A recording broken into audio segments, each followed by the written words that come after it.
एक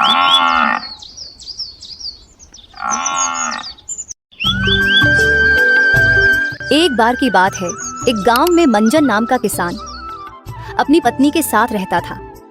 उसके पास 2 बैल और एक छोटा सा खेत था जिस पर वह दिन रात मेहनत करता था। उसकी मेहनत से ही उसे खाने भर का अनाज मिल पाता था। मंजन गरीब होने के साथ साथ ईमानदार भी था। मंजन की पत्नी हमेशा अपने भाग्य को कोसती रहती थी।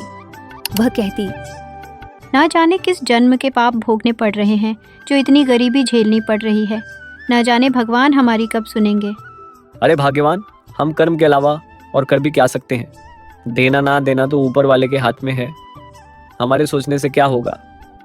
कह तो तुम सही रहे हो, मगर 2 साल से गांव में ठीक से बारिश नहीं हुई है, जिस कारण फसल खराब हो रही है।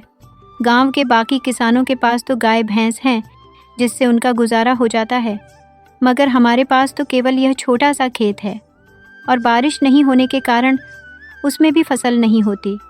पता नहीं इस बार क्या होगा।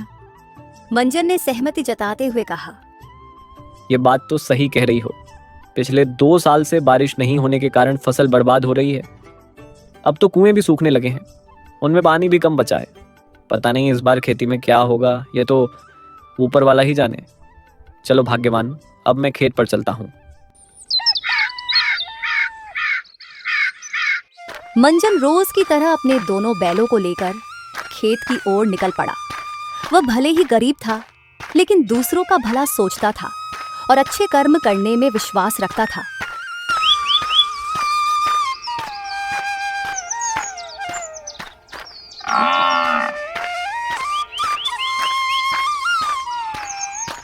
खेत पर पहुंचकर उसने मेहनत और लगन से काम करना शुरू कर दिया। थोड़ी देर बाद उसने कहा, अरे इतनी धूप में काम करने के बाद अब मुझे भूख लग रही है। मेरे ये बैल भी थक गए हैं। मैंने आधे खेत की जुताई कर ली है, बाकी जुताई अब कल करूंगा। मेरे यह बेचारे बैल भी थक गए हैं। चलो अब घर चलते हैं। मंजन अपने बैलों का बहुत ख्याल रखता था।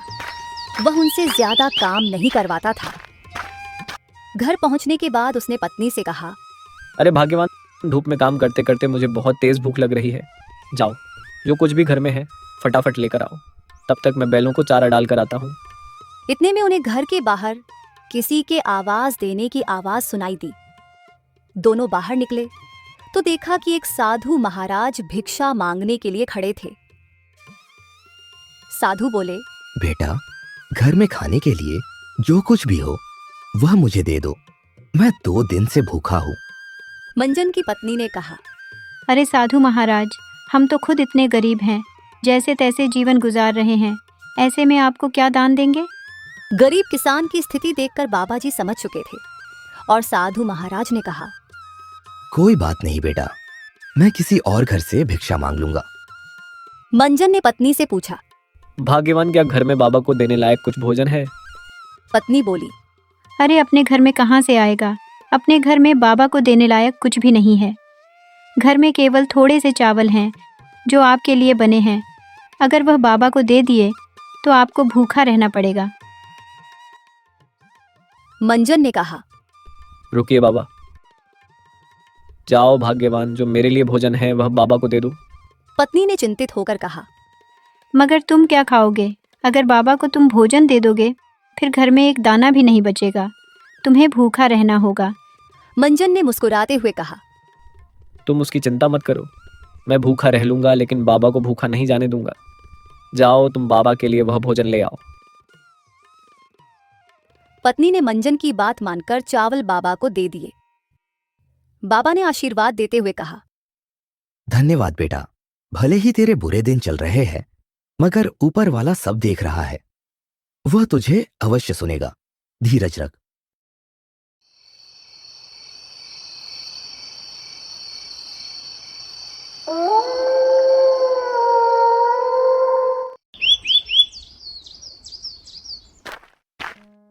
फिर अगले दिन सुबह मंजन हर रोज की तरह आज भी अपने दोनों बैलों के साथ खेत की ओर चल देता है। मंजन रोज की तरह खेत पर काम करने गया। खेत की जुताई करते हुए एक अमीर व्यक्ति वहां से गुजरा और वह मंजन के पास आकर कहता है,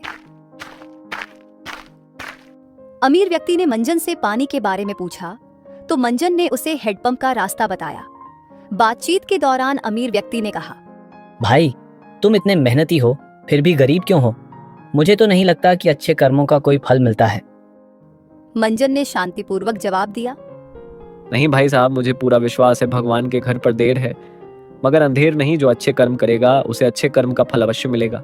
देर से मिलेगा मगर मिलेगा जरूर। शायद मुझे अभी नहीं मिला मगर एक दिन अवश्य मिलेगा। मंजन की बात सुनकर अमीर व्यक्ति हंसता और वहां से चलता बना। मंजन ने अपनी मेहनत जारी रखी मगर खेत को जोतते जोतते अचानक से मंजन का पैर हल्के नीचे आ जाता है, जिस कारण मंजन का पैर कट जाता है। दर्द से कराहते हुए उसने कहा, भगवान, मैंने ऐसा क्या किया जो ये हुआ? क्या सच में कर्मों का कोई फल नहीं होता? क्या वह अमीर व्यक्ति सही बोल रहा था कि कर्मों का कोई फल नहीं होता? अगर मैं अच्छे कर्म कर रहा हूँ तो भी मेरा पैर कट गया। मैंने किसी का क्या बिगाड़ा है जो मेरे पैर में लगी?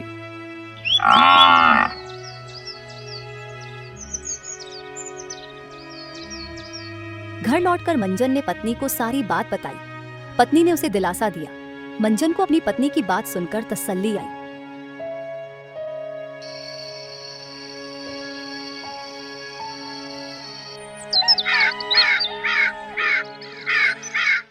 अगले दिन जख्मी होने के बावजूद मंजन फिर अपने दोनों बैलों को लेकर खेत पर पहुंचा।